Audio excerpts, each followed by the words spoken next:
Magandang hapon po sa bawat isa. Parang malungkot kayo. Hindi ba kayo nagwagwapuhan? Joke lang, joke lang. Magandang umaga po ulit at masaya po ako dahil nakita ko na naman po kayo. Ang gaganda, ang gagwapo nyo po. Okay lang ba yun? Bawi. So, ngayong linggo, ang topic natin is God's Great Love pa rin. Nasa series pa rin tayo ng God's Great Love. So, next week na yung change ng ating tema. At bago ako magsimula sa salita ng Diyos, merong isang tatay kasi dahil ngayong June yata, Father's Month, tama? Merong isang tatay na bumili ng isang robot. Yung robot na to lie detector. Alam niya kung sino yung nagsisinungaling. So, isang gabi, umuwi yung anak niya ng sobrang late na. Sabi niya, "Saan ka galing kahapon?" Tinanong niya yung anak niya. Sabi ng bata, "Galing po ako sa school." Sinampal siya ng robot. Pang! Sinungaling. Pag nagsisinungaling kasi, sinasampal ng robot. Sinampal. Pang! Sabi ng tatay, "Sinungaling! Saan ka galing?" "Sa bahay po ng classmate namin." "Anong ginawa niyo doon?" "Gumawa po ng assignment." Sinampal ng robot. Pang! Sabi ng tatay, "Sinungaling ka talaga! Ano nga ginawa niyo doon?" Sabi nung bata, "Tay, nanood po kasi kami ng bastos eh." Sabi nung tatay, "Kayo talagang mga bata ngayon, grabe talaga kayo. Ibang-iba na talaga kayo ngayon. Nung kapanahunan namin, hindi kami nanonood ng bastos." Sinampal siya nung robot. Pak! Joke lang. Hindi na gets ng iba. Sinungaling din yung tatay. Gusto ko lang po kayong pangitiin. Sige po, bilang paggalang sa salita ng Diyos, tayo po ay magsitayo at manalangin. Hallelujah. Yes, Lord God, hallelujah. We praise you and we glorify you, Lord. Salamat sa pagkakataon na to na kami po ay mag-uusap-usap tungkol sa inyong salita at ako po ay magbabahagi ng inyong mga salita galing sa banal na aklat. At Lord, tago niyo po ako sa inyong likuran upang kayo po ang maihayag at hayaan niyo pong ang banal na espiritu yung mag-lead sa bawat isa upang mas maunawaan namin yung mga bagay na gusto niyo pong maunawaan namin at kayo nawa yung maitaas namin. Gabayan niyo rin po yung mga kasama pa namin na hindi pa po nakakarating dito. Keep them safe, Lord, at nawa kayo po yung lubos na mabigyan namin ng kaluguran ngayong hapon. In Jesus' name we pray. Amen. So, our topic for today is, syempre, about sa love ni God. No? Ang title is, The One That Jesus Loved. Pwede mo bang sabihin yan? Laksan mo, yan. Parang hindi sabay-sabay. 1, 2, 3, go! The one that Jesus loved. Okay. Pag-usapan natin yan ngayong hapon. Siyempre, yung pinaka-favorite nating verse pag-uusapan yung pagmamahal ng Diyos, yung John 3:16. No? Anong sabi sa John 3:16? "For God so loved the world that He gave His only and one and only Son, that whoever believes in Him shall not but have..." Alright. Ang problema, marami sa atin, hindi tayo sure. And this is the problem. Are you sure God loves you? Diba? Sure ka ba? Okay. Marahil lang iba, ang sagot ay, doubted ako eh. Yung iba naman, hindi talaga ako sure. So, kung isa ka sa mga taong nag-iisip ng ganyan, marahil tinitingnan mo ng maigi yung mga bagay na ginawa mo. Yung mga pananakit mo sa kapwa mo, yung mga ginawa mo sa kapwa mo. Tsaka yung mga bagay na ginagawa mo na alam mong hindi tama sa harapan ng Diyos. Maisip mo talaga na baka hindi ka mahal ng Diyos. So, let's answer this question. Ano yung tanong? Does God love me? Mahal ba talaga ako ng Diyos? Pwede mo bang tanongin yan sa sarili mo? Does God love me? Pag nalaman lang natin kung gaano tayo kamahal ng Diyos, pakinggan mo to. Kung malalaman mo lang talaga kung gaano ka kamahal ng Diyos, it will change your life totally. It will revolutionize your life. All the things that you are doing na sa tingin mo nagiging dahilan kung ba't ka nagkakaroon ng doubt kung mahal ka ba talaga ng Diyos. Most likely, dahan-dahan, mababago.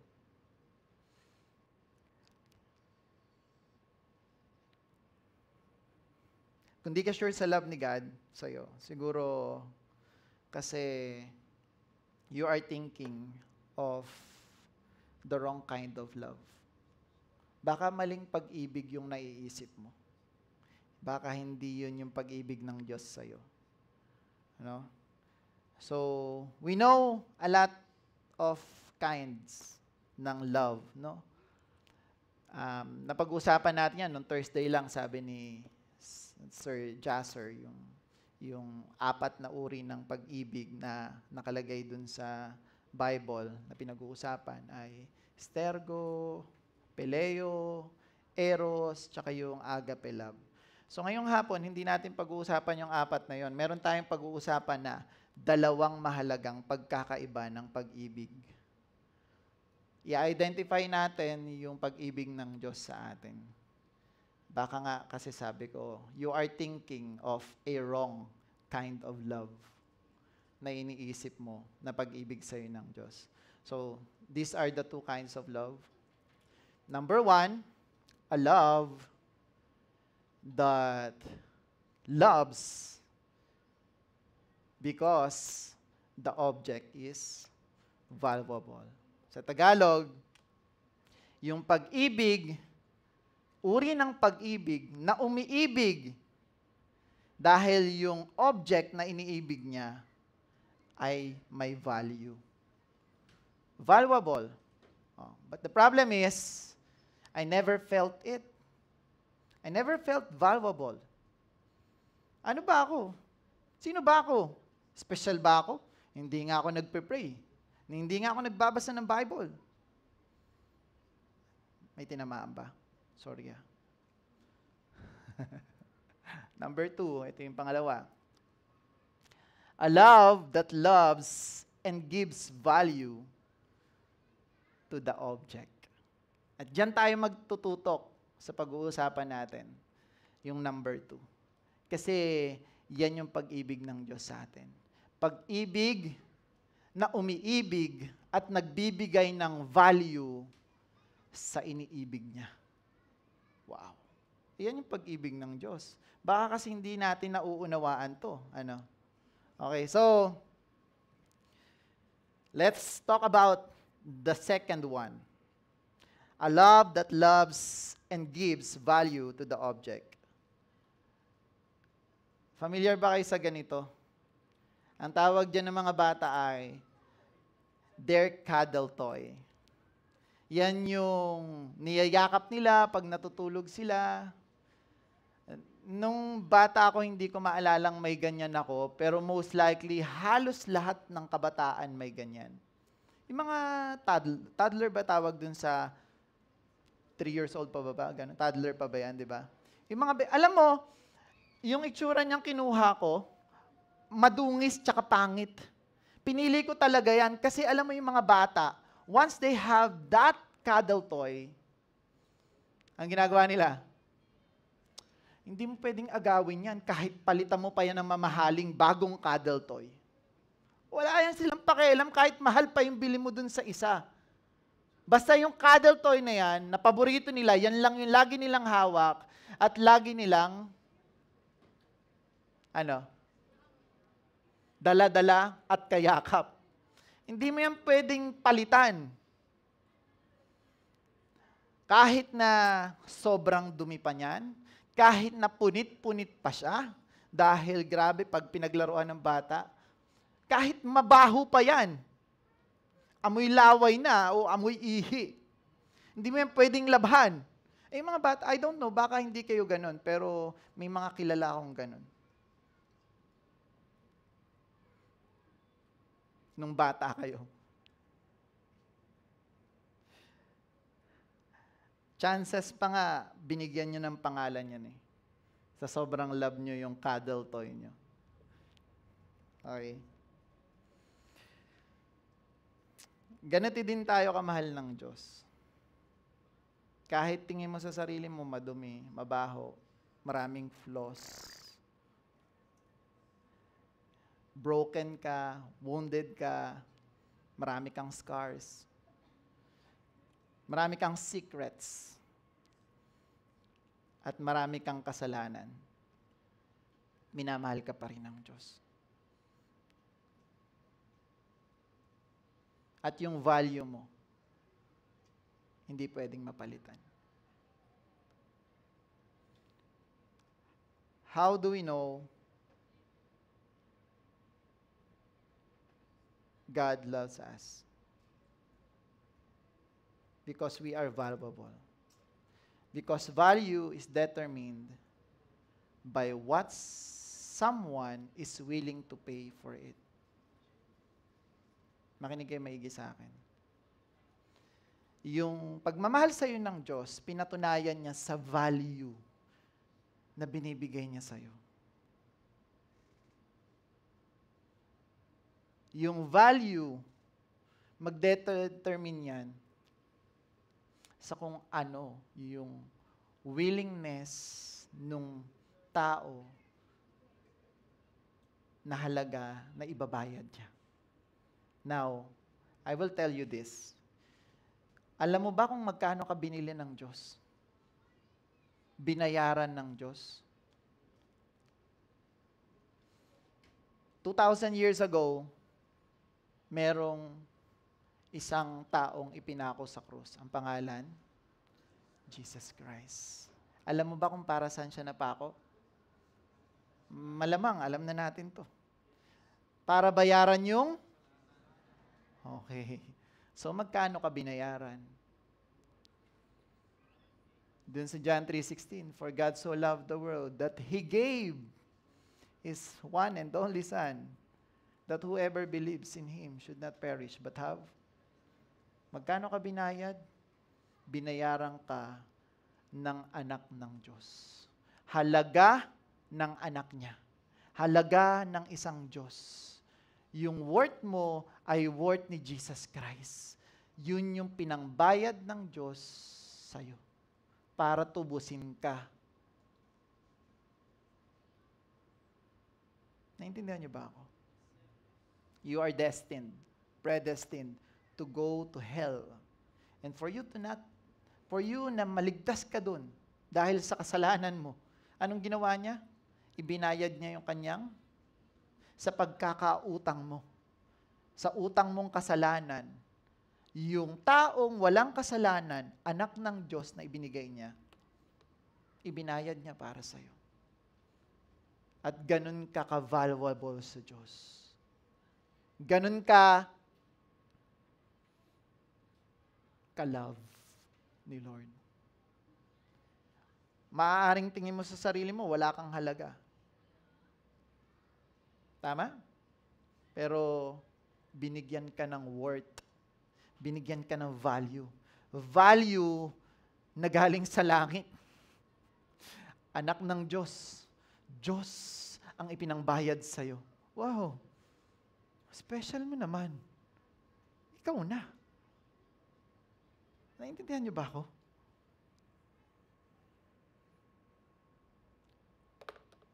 Sino may 25 centavos dyan para mas maunawaan nyo?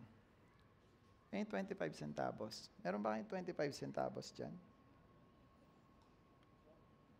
Sino may 25 centavos? Tingnan nyo sa wallet nyo. Pag inutusan ko kayo, bilisan nyo. Yan, meron na. Biro lang, hindi ako nagagal. Paunahan. Wala, diyan ka, Carl. Pogi ka ba, Carl? Sino mas pogi sa ating dalawa? Ayusin mo lang. Etong 25 centavos, kanino to, Carl? Kanino to? Sa'yo. Sa kanya yan. Tama? Carl, kahit anong gawin mo dyan sa 25 centavos, pwede ba? Pwede. Subukan mo, tapakan mo yan. Sa'yo yan eh. Hindi naman ako magagalit. Tapakan mo.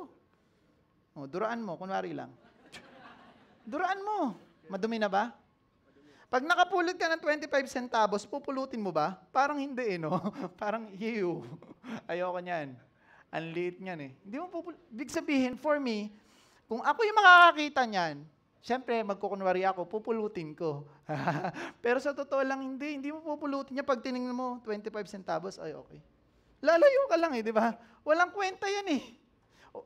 Para lang ma-identify nyo, wala kayong mabibili sa 25 centavos. Yun, wala siyang kwenta. Di ba?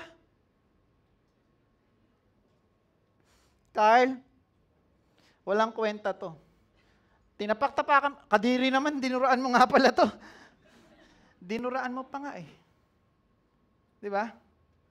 Carl, totoo to I will buy that.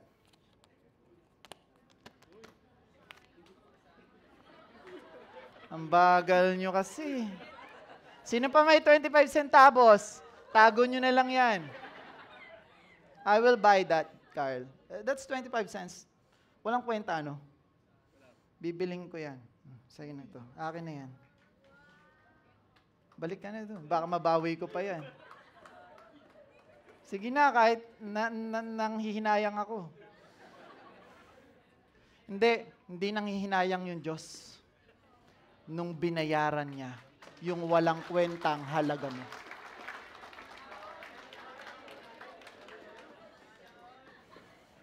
I'll keep this. 1,000 pesos to. Sino gustong bumili? Hindi nyo bibilihin, di ba? Wala kang bibili sa inyo. Yung Diyos lang yung magbabayad kahit wala kayong kwenta. Babayaran ka ng mahalaga. Actually, maliit pa nga yung 1,000.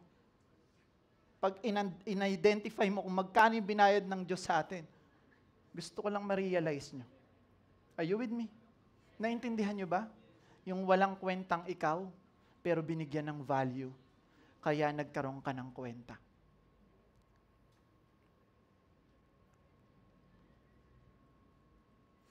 Pag di nyo pa rin maintindihan, bibigyan ko kayo ng illustration pa. You know that? Painting, ang pangit. Pag nag-paint ako, hindi ako magpe-paint ng ganyan. Sino magpe-paint ng ganyan kapangit? Pangit yan. Pangit din yan, medyo maganda yan. Di ba? Medyo okay. Alam mo ba kung magkano yung halaga niyan? Magkano kaya? Sasabihin ko sa inyo, pag nag-painting kayo, it's either gumastos kayo ng pinakamababa nasa 2,500 kasama yung, ano bang tawag nila doon? Canvas, tapos yung mga pang-paint nyo, di ba? Pag low class lang ang canvas nyo, tsaka yung pang-paint na bibilhin nyo, mga 2,500 makakapag-paint ka na. Pero kung gusto mo medyo mga high quality yung mabili mo, mga $1,000 or 50,000 pesos yung gagastusin mo. Bili kang mamahaling canvas tsaka mamahaling mga pintura. No? So, kahit na magkano pa yung halaga nung pangpinta o canvas na binili. Yung canvas yun yung pinipinturahan. Yung puti. Baka hindi nyo kasi alam yung canvas eh. Hindi ko rin kasi alam yung sinearch ko lang kanina. Depende yan sa kung magkano bibilhin ng tao. Alam nyo, medyo na-interest ako sa painting. May mga painting ako sa bahay namin. Hindi ako yung nag-paint, binili ko siya. medyo mamahalin ng konti, pero hindi kasing mahal nung mga sobrang expensive na painting. Alam niyo ba kung magkano yan? Yan yung nakikita niyo ngayon. Ang pangalan ng painting na yan ay Jennifer Jaring. Ang nagpaint niyan ay si Jennifer Guglielmo. Anong pangalan to? Basta si Jennifer yung nagpainting niya, ang pangalan niyan ay si Jaring. Jar kasi yan, Jaring. Tapos may apple. Hulaan niyo magkano? Magkano? Hulaan nyo nga, tinanong mo pa ako. Magkano yan? 6 digits. That's $70 only. That's $70. Etong pangit na to, yung pangit na yan, alam nyo kung sino nagpaint niyan? Si Picasso. Alam nyo ba kung pang ilan yan sa pinaka mamahaling? Pang 8 yata yan? That's worth $139.3 million. $139 million. Hindi ako bibili niyan. Pero ganun yung halaga niyan. Bakit? Kasi nung sinubasta yan, noong 2023, may nagbid, may willing bumili na ang halaga ay $139.3 million. Kung i-compute natin yan sa Tagalog tuloy. Sa pera ng Pilipino, sa peso, hindi kasi ako gumagamit yan. Kaya hindi. Sa tingin nyo magkano? Compute natin. Nasaan yung calculator ko dito? So may calculator? Wala ako eh. Oh, roughly,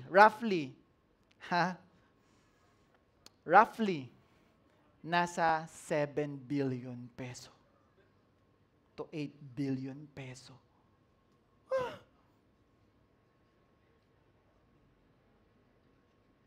Yung 1 million nga, hindi tayo nagkaroon. Kanya yung worth ng... May willing kasing bumili. Yung value ng isang bagay, subukan mong isipin, gaano prinoproteksyonan niya ng taong bumili. Baka 5 yung gwardiya niyan. Baka hindi lang. Baka nandun yan sa museo na sobrang tindi ng security na gumagastos ng milyon din sa loob ng 1 taon. Ganun niya pinapahalagan, ganun niya kamahal yan. At pag ninakaw mo yan, willing yung tao. Baka willing yan, halugugin yung buong mundo para lang makita niya yan.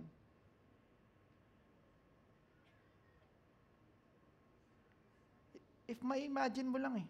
Kaya si Lord, willing na willing siyang hanapin ka eh. Kahit nasan ka pa. Kasi binayaran ka niya ng halaga ng anak niya.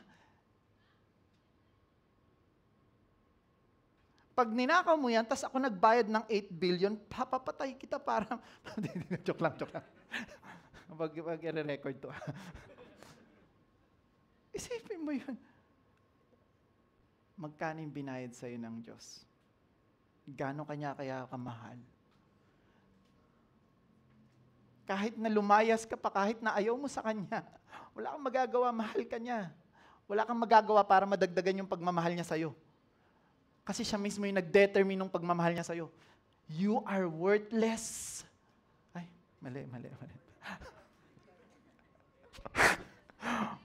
Sa Tagalog na nga lang, wala kang katumbas na halaga.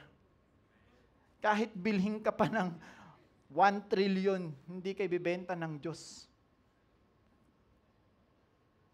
Kasi yung tagapagmana niya, yung binigay niya sa'yo.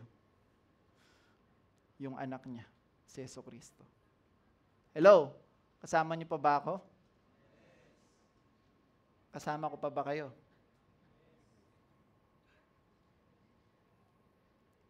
Read this. Sabi diyan sa Romans. But God demonstrate His own love for us in this.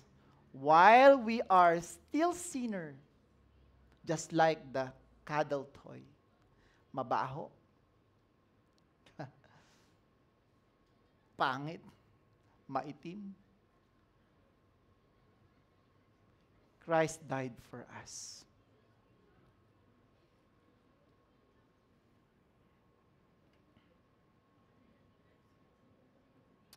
I want you to hear it like you never heard before. I want you to feel it like you never felt before. Today. Ang titindi ng mga illustration ko, pinag-isipan ko talaga ng maigi to eh. Kasi gusto ko maunawaan nyo gaano kayo kahalaga sa Diyos at gaano niya kayo minamahal at kung bakit.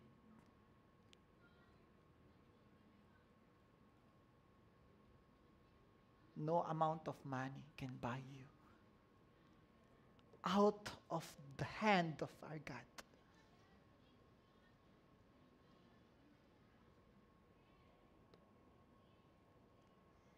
It's the kind of love that doesn't look for what's worthy in an object.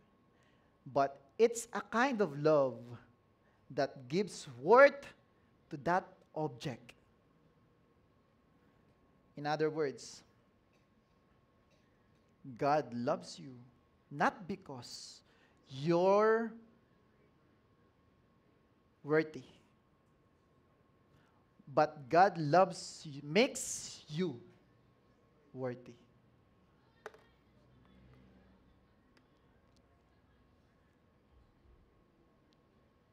Hindi ka minahal ng Diyos kasi worthy ka or valuable ka. Yung pagmamahal ng Diyos, yung naging dahilan kung bakit ka valuable at worthy. Palakpakan nga natin yung Diyos.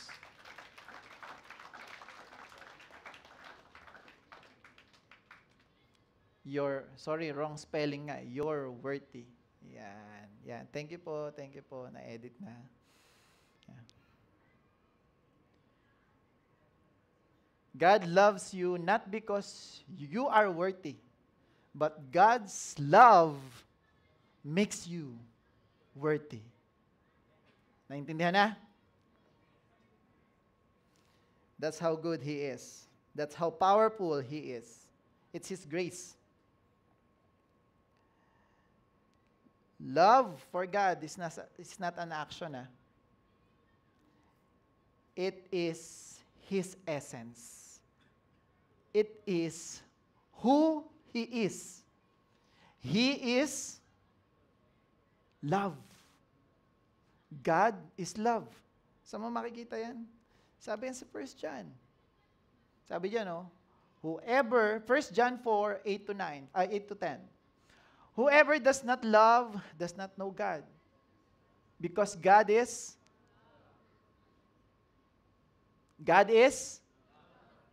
this is how God showed His love among us. He sent His one and only Son into the world, that we might live through Him. This is love. Not that we love God, but that He loved us and sent His Son as an atoning sacrifice for our sins. We don't really understand kung gaano tayo kamahal ng Diyos. Hindi natin maunawaan kung gaano ba talaga niya tayo kamahal. Kaya dinemonstrate niya yun sa pagbibigay ng kanyang bugtong na anak para bayaran, maging atonement ng kasalanan natin. For you to realize and to know it. Kung tingin mo wala kang kwenta, totoo yun, wala ka talaga kwenta. You are just a dust. Isa kang lupa, madumi. Doon ka gawa.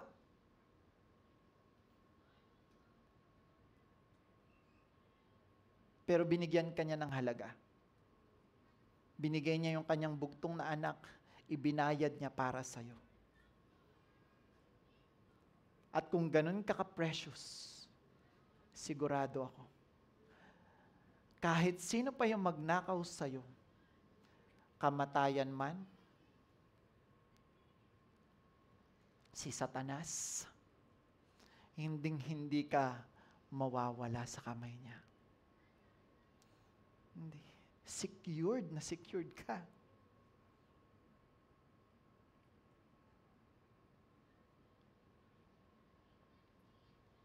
Walang makakanakaw sa'yo. No one can snatch you.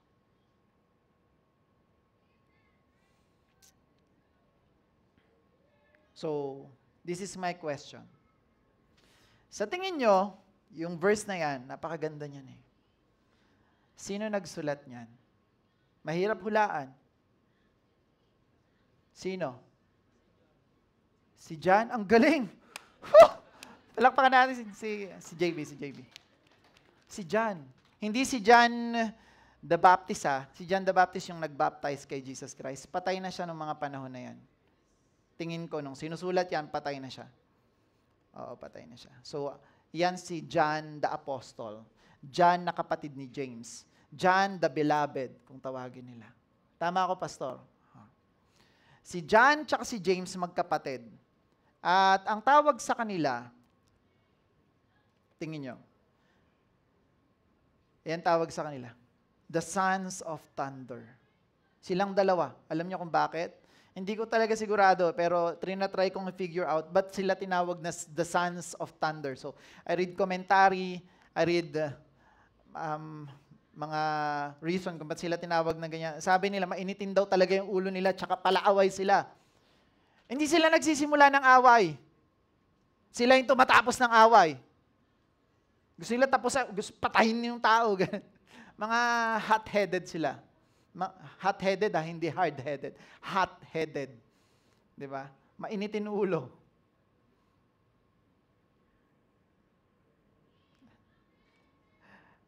Ayan basahin natin itong verse na to. Ito yung storyang to, si Jesus Christ pumunta sa mga Samaritano, tapos hindi sila winelcome. Hindi winelcome si Jesus Christ. Parang wala silang pakialam kay Jesus Christ.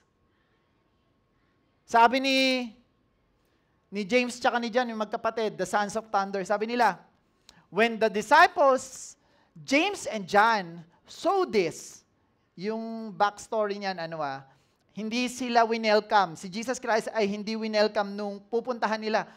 Nagalit si James tsaka si John. Nakita nila yun. Babastos ng mga to, sasama ng mga to.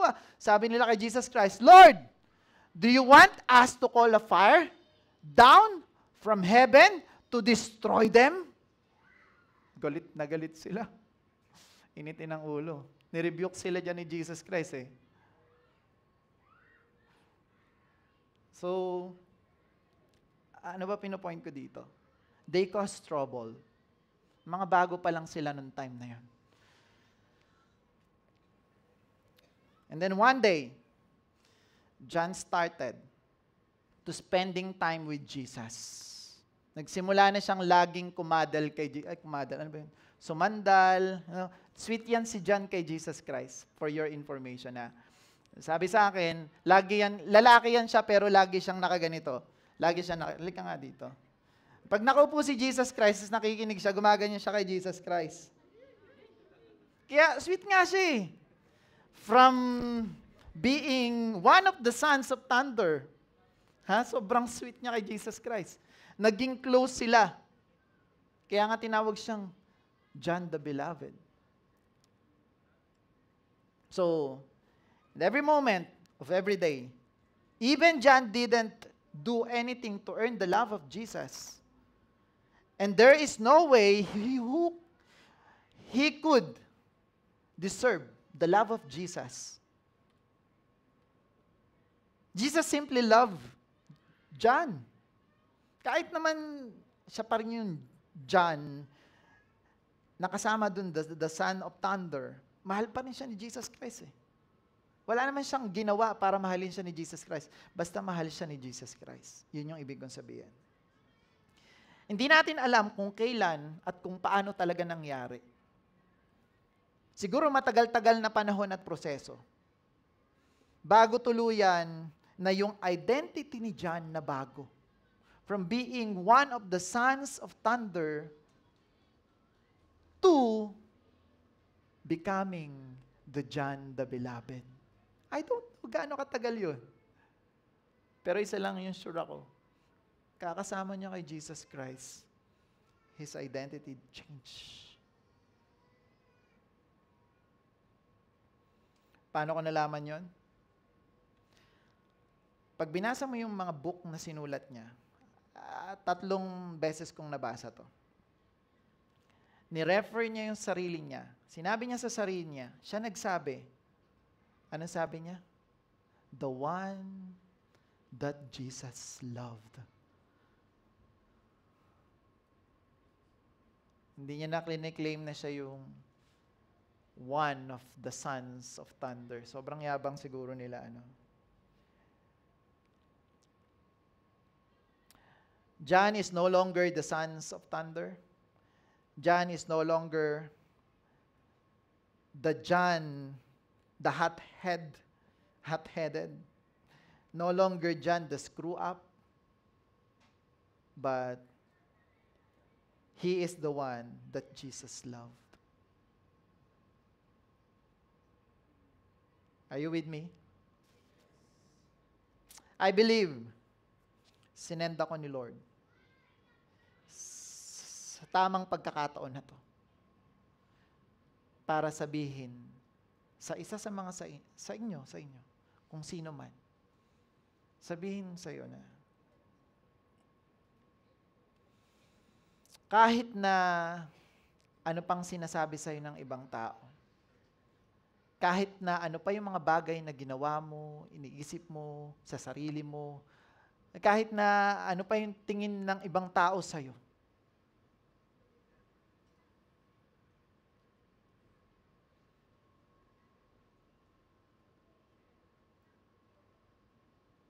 ayaw. Yan.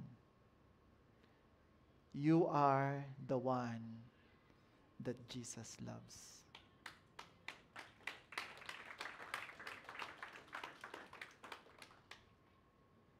Mahal ka ng Diyos.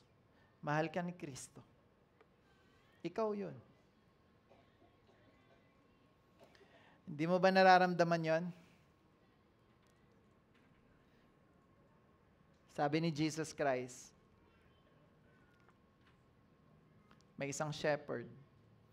Tapos meron siyang 100 na sheep. You know this story? Yung isa, nawala. And he leaves the 99 to find the one. Because that one, the good shepherd, mahal na mahal niya yung isang yun. Hindi ko sinasabing hindi niya mahal yung 99, pero hindi siya papayag na merong isang mawala. Kaya siya hindi titigil. Pag nawala ka, hahanapin ka niya. Iiwan niya yung 99 para hanapin ka. Ganon ka ka-precious, ka-valuable, ganon ka kamahal ng Diyos.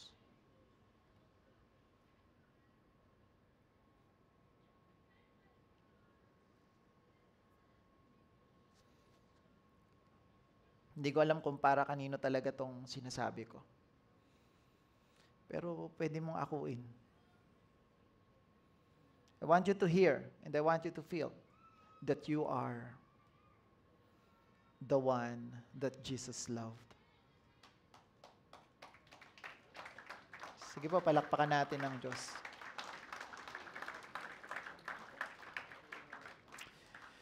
Pwede mo bang ipikit yung mata mo? Pwede nating ipikit yung mata natin. Lahat tayo. Come on. Pikit tayo.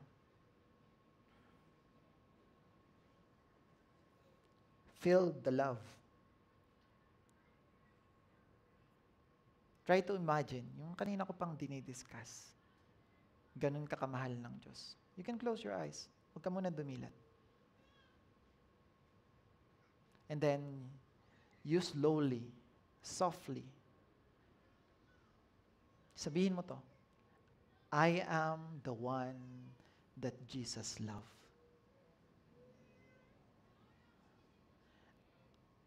All together, I am the one that Jesus loves. Isa pa. I am the one that Jesus loves. You declare it. Come on, last one. Can you shout it? Can you shout it? Come on. I am the one that Jesus loves. Amen. Hallelujah. That statement is not pride. It's not boastful. That statement, it's the truth. Mahal na mahal ka ng Diyos. Mahal na mahal ka ni Jesus.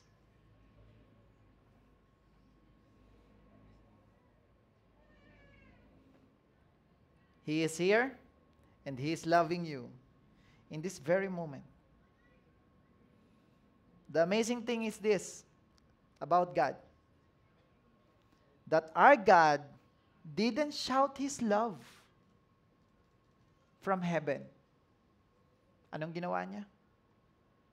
He showed His love here on earth. He gave His one and only Son, Jesus, to save His people from their sin. We are sinners. But in that moment, yung pagkakataon na yun, tayo ay makasalanan. Namatay si Kristo para sa atin.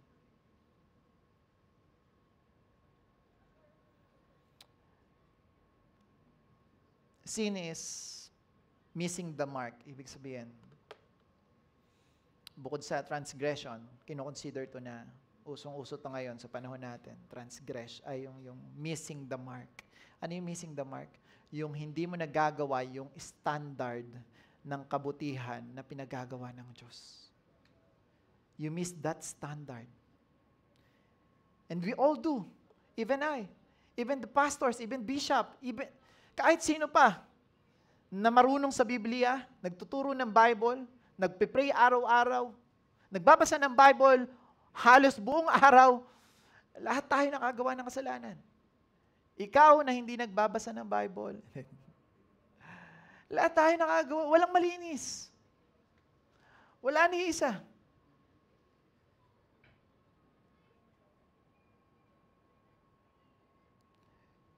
We feel unworthy of God's love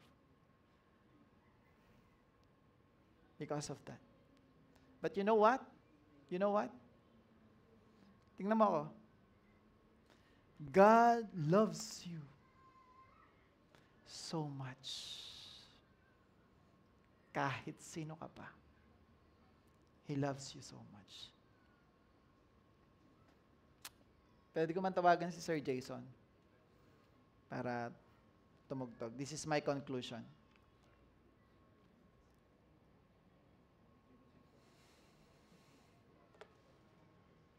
Did you know that there's a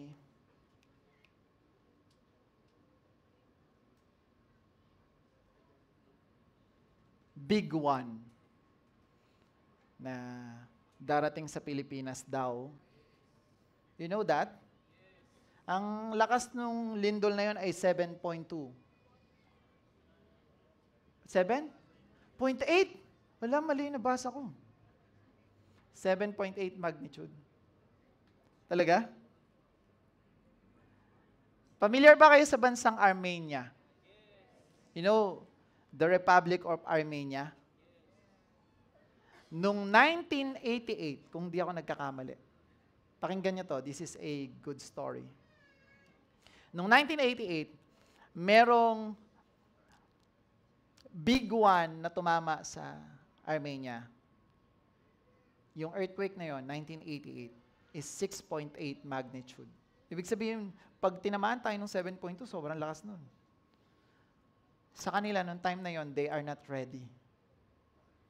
And you know what? 25,000. Roughly, 25 to 30,000 died for only 4 minutes ng lindol. Nag-collapse yung mga building, sobrang daming mga bahay na wasak, kasama yung isang elementary school. This is a true to life story. Isipin mo, elementary school, ano yung mga nandun? Bata. Bumagsak lahat ng building ng school. Yung mga magulang na nabuhay, dali-dali silang tumakbo papunta kay elementary school.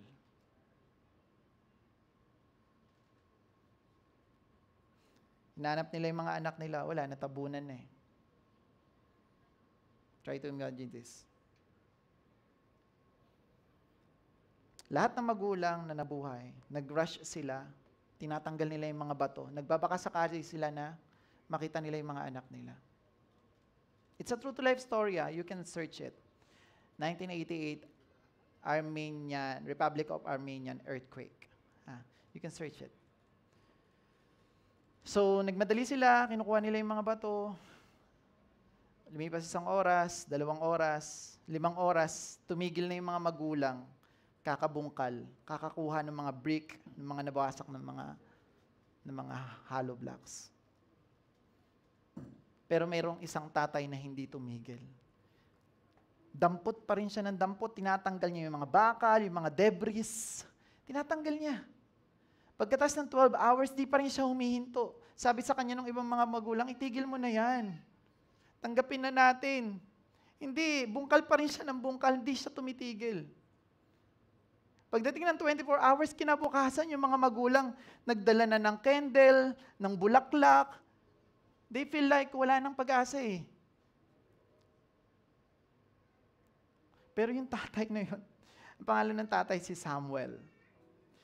Binubungkal niya pa rin, hindi siya tumitigil talagang, hindi siya nawawala ng pag-asa.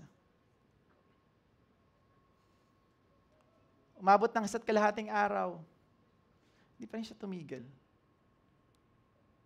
36 hours. Minamak na nga siya ng ibang mga nanay, naiinis ng mga tatay. Wala na tayong pag-asa. Nakita mo ba yung lugar na yan? Wasak na wasak. Pang 38 hours ng paghuhukay niya, may narinig siyang sumigaw, "Help! Help!" And that's the voice of his son. Tuloy pa rin siya, talagang binungkal niya. Pagkuha na yung last brick, yung last na debris, tinapon niya, nakita niya na aninag niya yung anak niya, waiting for him. Tapos dun sa butas, meron pang 14 na estudyante kasama ng anak niya. Sabi niya, halika na anak. Sabi niya, Dad, no. Ito muna yung mga classmate ko muna. Don't worry. Mga classmate niya, pinauna niya. Siya yung huling lumabas. Paglabas niya, kinuha siya ng tatay niya, umiyak yung tatay niya.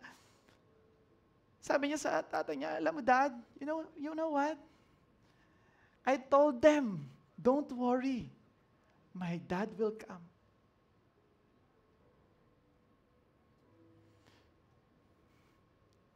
And sabi niya, I told the other kids not to worry because you told me that you'd always be there for me. And you will save us. I know that, Dad.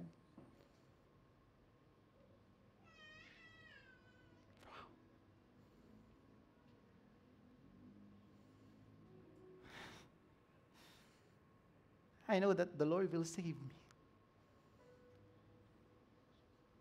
Sasabihin ko sa inyo, kapares ng sinabi ng anak ni Samuel, si Armand, sabi niya, I will tell you that the Lord will save you. No matter what.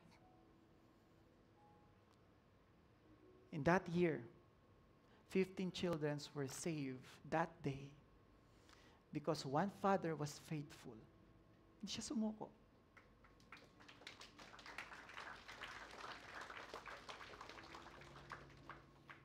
How much more faithful is our God Almighty? Mas faithful si God. He gave His Son for you. He will save you. Kahit nasang lupalop ka pa ng mundo, hahanapin ka niya. Kahit 5 oras, 12 hours, 24 hours, gagawa siya ng paraan. Maligtas ka lang. Hindi siya titigil. Kahit 5 taon pa mula ngayon, lagi siyang magpapadala ng mga taong magsasabi sa iyo ng mahal ka ng Diyos. Hindi siya titigil. Kahit 10 taon mula ngayon, na hindi mo pa rin kayang tanggapin si Jesucristo bilang Panginoon at tagapagligtas mo para maligtas ka. Hindi siya susuko.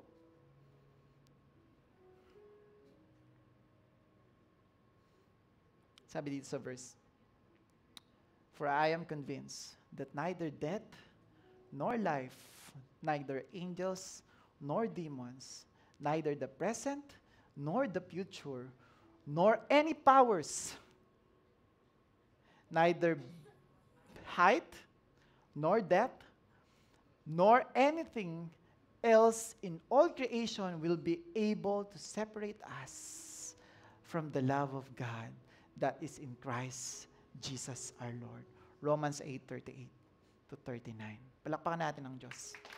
Woo! Let's stand up, come on. Sana naunawaan natin kung gaano tayo kamahal ng Diyos. Parang isang ama na hindi papayag, na hindi niya makita yung anak niya na nawawala. Just like the missing one. He will leave the 99 for you. He will make an effort for you. Hallelujah. Let's close this in prayer. Hallelujah, Lord. We praise you and we glorify you. Now we understand how much you love us and how valuable we are to you, Lord. Thank you for giving us that kind of value. A God worth. Wala naman po kami. Hindi kami karapat dapat.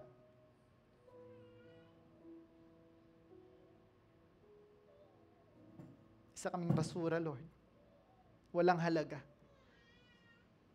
In fact, we are just your creation. Ginawa niyo lang naman kami. Pero tinuring niyo kaming anak. And we cannot imagine and measure your love. I don't know. Up until now, I cannot explain how much you loved us.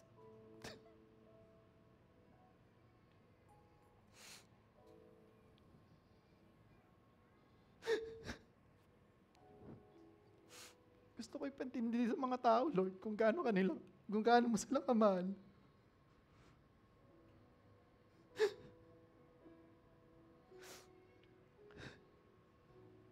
Sinusubukan ko, pero Lord, hindi namin kayang i-explain.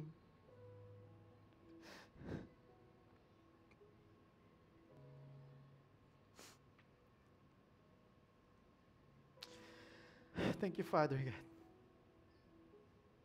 We cannot imagine this kind of love. Hallelujah. And today, we will declare, and we will tell everyone, those people na hindi pa nila alam kung gaano mo sila kamahal. We will tell them that you love them so much, that they are valuable, they are worthy, because you gave them value, you make them worthy. They are not a trash. They are not nothing. They are your everything. Because you gave us your Son, your only Son.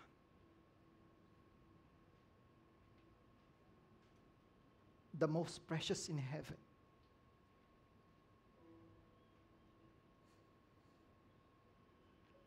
died for us. And thank you for this, Lord God. We will praise you and we worship you. And we will tell the world that you loved each and every one. You loved us, Lord. Thank you. Hallelujah. Praise you. In Jesus' name. Amen.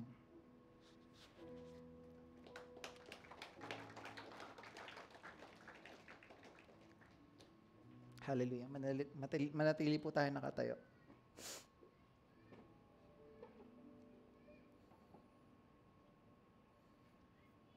Tayo po'y dumako sa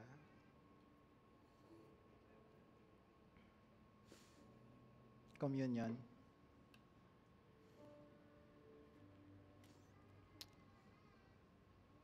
Sinusubukan ko explain yung pag-ibig ng Diyos sa bawat isa. And yet, I feel like I cannot totally explain it.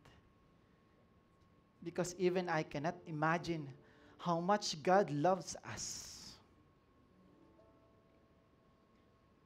I am worthless. I am nothing. We are nothing.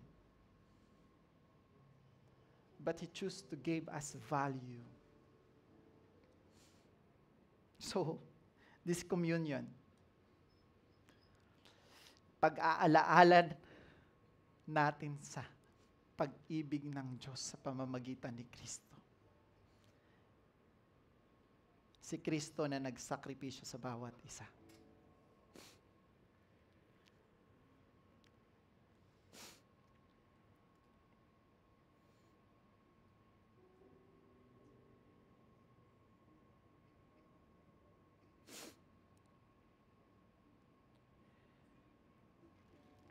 Ang banal na komunyon ay isang taimtim na pagpapahayag ng kamatayan ng Panginoon hanggang sa kanyang muling pagparito. Isang pag-aalaala sa kagandahang loob ng Diyos sa pamamagitan ng kanyang mabiyayang pagpapatawad sa atin sa mga kasalanan natin. Ito ay hindi lamang isang ritual na ginagawa ng iglesia, kundi ito ay isang pagsunod sa utos ni Kristo na ating Panginoon. Hindi nito napapatawad ang ating mga kasalanan, subalit sinasalamin nito ang bagong tipan ng pakikipag-ugnayan natin sa Diyos sa pamamagitan ng kamatayan ni Jesucristo sa krus ng Kalbaryo. Ito rin ay isang mahalagang pagpapakita ng ating pakikipag-isa sa katawan ni Kristo, ang Iglesia.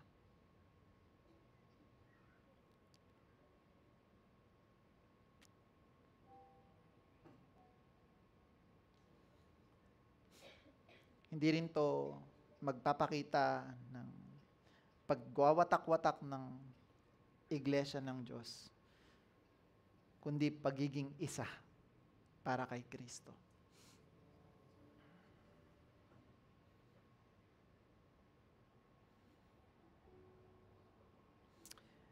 Mariing ipinapaalala ni Pablo na ang komunyon ay isang banal na gawain at dapat igalang. Ang pakikibahagi rito ng hindi nararapat ay magbubunga ng hindi maganda. Ang hindi nararapat na pagtanggap at pag-inom sa mga elemento ng kopa at ng tinapay ay isang kasalanan sa katawan at dugo ng ating Panginoong Hesukristo. Dahil dito, kinakailangan nating saliksikin ng mabuti ang ating sarili, ang ating puso. Tiyakin natin ang buong kamalayan na tayo'y karapat-dapat na sumalo sa banal na komunyon. Kaya hindi ina-allowed yung mga bata na mag-take ng communion. And if you think that you are unworthy to take this, meron kang mga galit, mga taong hindi napapatawad, mga taong kinasasamaan ng loob, if you think your heart is not worthy to take this, mas magandang wag na lang kasi may babala si Pablo tungkol dito. So I will give you a moment to pray and to ask forgiveness and to forgive those who have sins against you. You close your eyes and you pray. Hallelujah. Humingi tayo ng tawad sa Diyos.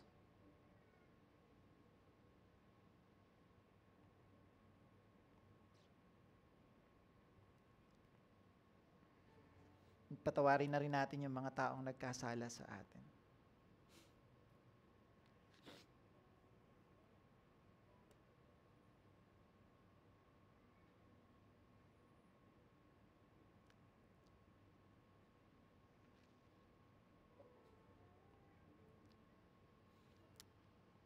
Nabigyan na po ba ang lahat?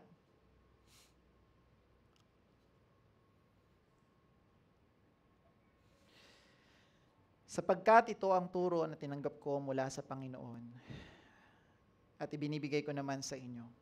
Noong gabing siya'y ipinagkalulo, ang Panginoong Hesus ay dumampot ng tinapay, nagpasalamat at pinagpira-piraso iyon at sinabi, ito ang aking katawan na inihandog ko para sa inyo.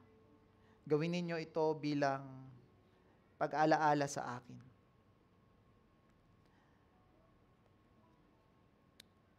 Manalangin po tayo. Panginoon naming Diyos, lubos ang aming pasasalamat sa iyong dakilang pagmahal sa amin. Bagamat kami po ay hindi karapat-dapat, si Kristo ay namatay sa krus ng Kalbaryo para sa kapatawaran ng aming mga kasalanan. Dalangin po namin sa aming pagtanggap sa katawan ni Jesus na nabayubay sa krus ng Kalbaryo. Patuloy po ninyong pag-alabi ng aming mga puso sa pagpupuri sa iyo. Pagpalain mo po ang osyang ito, ang tinapay na ito upang ito'y maging pagpapala rin sa amin. Sa pangalan ni Jesus. Amen. Tanggapin po natin ang tinapay.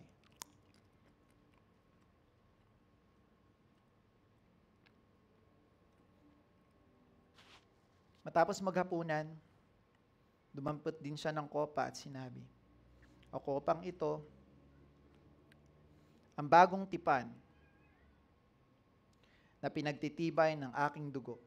Tuwing iinumin ninyo ito, gawin ninyong bilang pag-alaala sa akin.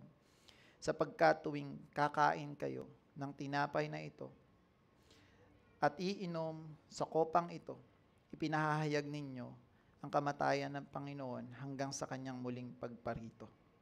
Manalangin tayo. Ama naming Diyos, kami ay nagpapasalamat muli sa inyong kaloob na buhay.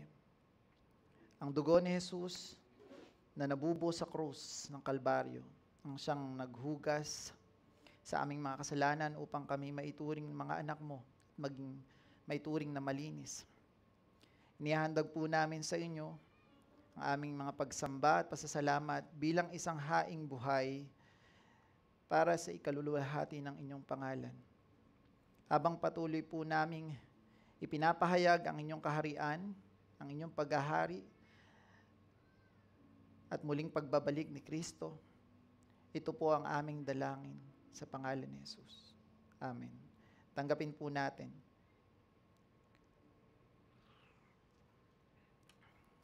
Muli po tayo manalangin.